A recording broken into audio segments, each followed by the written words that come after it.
रायसन के महंत पीर लहरनाथ जी महाराज, हीरो कला पंजाब के श्री महंत पूर्णनाथ जी महाराज, धनौरी के श्री महंत पीर हरिनाथ जी महाराज, सांगल से श्री पीर महंत शेरनाथ जी महाराज। आज के समारोह में विशेष रूप से जिनकी उपस्थिति हुई है, भारतीय जनता पार्टी के हरियाणा प्रदेश के अध्यक्ष श्री मोहनलाल बड़ोनी जी, हरियाणा सरकार के मंत्री श्री अरविंद शर्मा जी, उत्तर प्रदेश सरकार के जल शक्ति मंत्री श्री स्वतंत्र देव सिंह जी, पूर्व मंत्री और विधान परिषद के सदस्य और मध्य प्रदेश के प्रभारी डॉक्टर महेंद्र सिंह जी, यहां के स्थानीय विधायक श्रीमती कृष्णा गहरावत जी, विधायक निखिल मदान जी, विधायक देवेंद्र कादियान जी, आज के इस मूर्ति प्राण प्रतिष्ठा समारोह में उपस्थित जिला पंचायत अध्यक्ष सोनीपत अशोक भारद्वाज जी, सभी पूज्य योगेश्वरगण, संतजन, भक्तजन और भारी संख्या में सिद्ध योगी बाबा बुद्धनाथ जी महाराज, सिद्ध योगी बाबा कृष्णनाथ जी महाराज, सिद्ध बाबा वीरनाथ जी महाराज, सिद्ध योगी बाबा बृहस्पतिनाथ जी महाराज, सिद्ध बाबा योगी स्वरूपनाथ जी महाराज, सिद्ध बाबा योगी मुन्नानाथ जी महाराज, सिद्ध योगी बाबा सुनहरा नाथ जी महाराज के प्रति श्रद्धा का भाव रखने वाले सभी उपस्थित श्रद्धालु बहन और भाइयों, मैं सबसे पहले नाथ संप्रदाय की ओर से आयोजित इस मूर्ति प्राण प्रतिष्ठा समारोह के इस भव्य आयोजन के लिए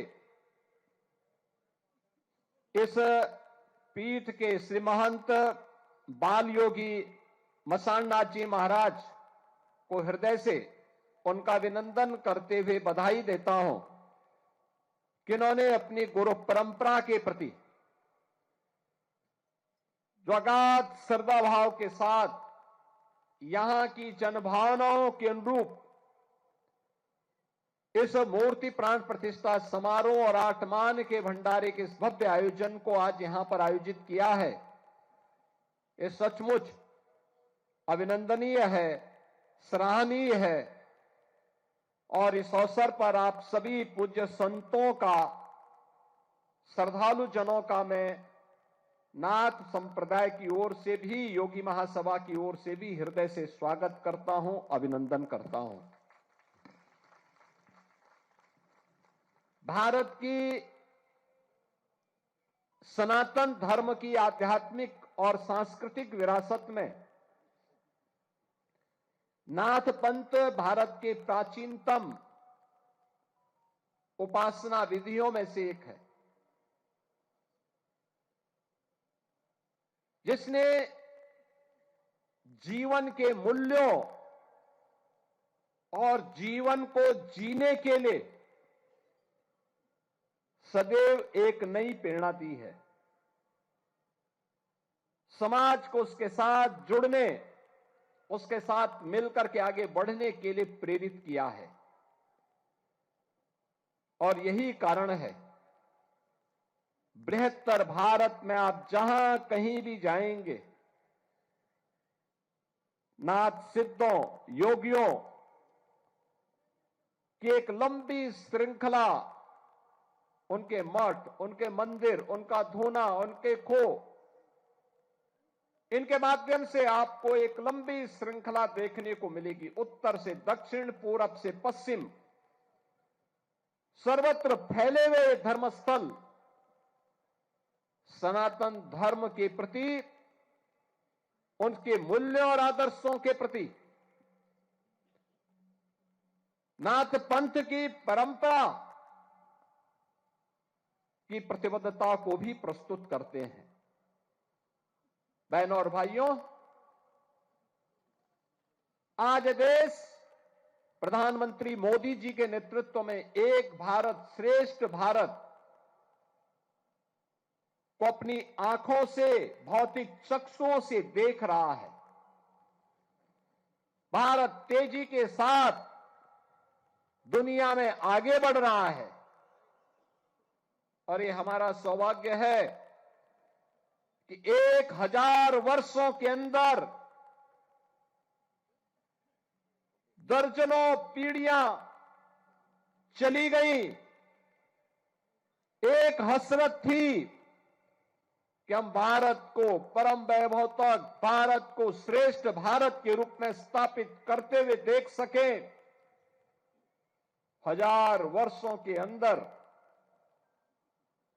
वह 1000 वर्ष विदेशी आक्रांताओं का सामना करते हुए, गुलामी की जंजीरों को तोड़ते हुए व्यतीत हो गए। एक कालखंड ऐसा भी आया था जब लोगों ने मान लिया था कि गुलामी हमारी नियति बन चुकी है, अब हम इससे मुक्त नहीं हो पाएंगे। लेकिन भारत की चेतना, सुप्त चेतना ने अंगड़ाई ली। भारत फिर उठ खड़ा हुआ। आज स्वतंत्र भारत में आजादी के अमृत काल के दौरान भारत ने प्रधानमंत्री मोदी जी के नेतृत्व में जिस लड़ाई को आगे बढ़ाया है, जिस अभियान को आगे बढ़ाया है, हम सब भारतवासियों का दायित्व बनता है। इसी अभियान में भारत का भी और सनातन धर्म का भी कल्याण है। याद रखना, ये दोनों एक दूसरे के पूरक हैं। भारत का हित होगा तो सनातन धर्म का हित होगा, और सनातन धर्म का हित होगा तो भारत का हित होगा। दोनों अलग अलग करके नहीं देखे जा सकते। सनातन धर्म मजबूत होगा तो विश्व मानवता के कल्याण का मार्ग मजबूत होगा। सनातन धर्म की मजबूती के लिए भारत की मजबूती आवश्यक है, और भारत की मजबूती के लिए आवश्यक है कि उस भाव और भंगिमा के साथ कार्य करने वाले लोग मिले। ऐसे लोगों के हाथों में, धार्मिक हो या आध्यात्मिक हो या फिर राजनीतिक नेतृत्व, ऐसे हाथों में ही होने चाहिए जो देश को एक नई दिशा दे सके, देश को आगे बढ़ा सके, भारत को विकास की उन बुलंदियों की ओर पहुंचा सके जहां पर भारत आज से 1500 वर्ष पहले, 2000 वर्ष पहले जहां भारत था। और भारत ने पिछले 11 वर्ष के अंदर उस शानदार यात्रा को आगे बढ़ाया है। कोई सोचता था आज से 5 साल पहले, 10 साल पहले कि अयोध्या में राम मंदिर का निर्माण होगा? लोगों के लिए कल्पना थी। संघर्ष सनातन धर्मावलंबी करता था, लेकिन वो ये नहीं मानता था कि ये हो पाएगा। अच्छी सरकार चुनी गई, बन गया ना डबल इंजन की सरकार। डबल ताकत के साथ, डबल स्पीड के साथ कैसे बढ़ती है। गुलामी की बेड़ियां तोड़ डाली गई, गुलामी के ढांचे नष्ट हो गए। अयोध्या में रामलला का भव्य मंदिर का निर्माण हो गया और सनातन धर्म की ध्वजा पताका उसके ऊपर फहरा रही है। यह है भारत का वैभव जो प्रत्यक्ष दिखता है। कोई सोचता था काशी में, काशी विश्वनाथ धाम, आज से 10 साल पहले कोई जाता था, 10 श्रद्धालु एक साथ आने में कठिनाई होती थी, 50 लोग नहीं जा सकते थे। आज काशी विश्वनाथ धाम में 50,000 श्रद्धालु एक साथ जा सकता है, दर्शन कर सकता है। इस समय 1.5 से लेकर 2 लाख श्रद्धालु प्रतिदिन वहां दर्शन कर रहा है। अयोध्या में 1.5 से 2 लाख श्रद्धालु प्रतिदिन दर्शन कर रहा है। कोई भय नहीं, कहीं कंजेशन नहीं, कहीं पर अफरा तफरी नहीं। और प्रयागराज में समरसता का क्या अद्भुत नजारा है। मौनी अमावस्या में 4.5 करोड़ श्रद्धालुओं ने संगम में स्नान किया। 4.5 करोड़। दुनिया के कई देशों की आबादी 4.5 करोड़ नहीं है, जहां हमारे यहां एक दिन में लोग संगम में, त्रिवेणी में आस्था की डुबकी लगा रहे हैं। ये भारत में ही हो सकता है। ये संतों का प्रताप है, इनकी साधना का प्रतिफल है, राजनीतिक नेतृत्व के द्वारा दिया गया मार्गदर्शन है और आने वाले हर श्रद्धालु को सुविधाजनक तरीके से उसकी आस्था का सम्मान करते हुए अपने कार्यक्रम को आगे बढ़ाया जा रहा है। पिछला एक सहस्त्राब्दी यानी 8वीं सदी से लेकर के 19वीं सदी तक भारत ने गुलामी की बेड़ियों को और विदेशी आक्रांताओं को झेला है। अब अगला 1000 वर्ष ये भारत का वर्ष है, सनातन धर्म को परम वैभव तक ले जाने का वर्ष है और इसी के लिए हम सबको अब कार्य करना है, मिलकर के कार्य करना। 1000 वर्ष तक दुनिया के अंदर केवल और केवल भारत का डंका होना चाहिए, भारत का सनातन धर्म का डंका बचना चाहिए। इसके लिए हम सबको कार्य करना होगा और इसी का आह्वान करने के लिए आज मैं भी आया हूं इस भंडारा कार्यक्रम में। इसीलिए मैं भी आया हूं। यह काम केवल राजनीतिक नेतृत्व का मात्र नहीं है, समाज का भी है। प्रधानमंत्री जी जब कहते हैं ना विकसित भारत बनाने के लिए, विकसित भारत बनेगा तब जब हरियाणा विकसित होगा, मुरथल विकसित होगा। आपने देखा होगा ना यहां पे इस नागे वाले धाम में, बाबा नागे वाले धाम में, मुरथल में लोग यहां पर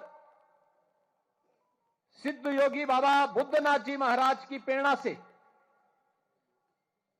कोई नॉन वेज इस्तेमाल नहीं करता। कितनी बड़ी बात है। एक संत ने प्रेरणा दी और उस प्रेरणा का परिणाम क्या है? उनका आशीर्वाद यहां बरसता है। ये धाम बन गया, वीरान जगह आज धाम बन गया। क्या आध्यात्मिक ऊर्जा है। आप सबकी उपस्थिति उस आध्यात्मिक ऊर्जा के तेज को और आगे बढ़ाता है। अगर यह निर्णय मुरथल ले सकता है तो यह निर्णय नहीं ले सकते कि हम इस क्षेत्र में नशा भी नहीं होने देंगे। नशा, युवा पीढ़ी को नशा से बचाएंगे। याद करना, नशा नाश का कारण है।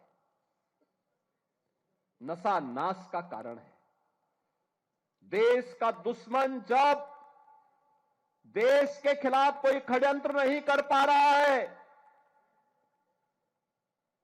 कोई षड्यंत्र का मतलब अब उसे मालूम है कि सेना के बल पर वो भारत को नहीं दबा सकता, क्योंकि भारत के अंदर एक मजबूत सरकार है मोदी जी के नेतृत्व में।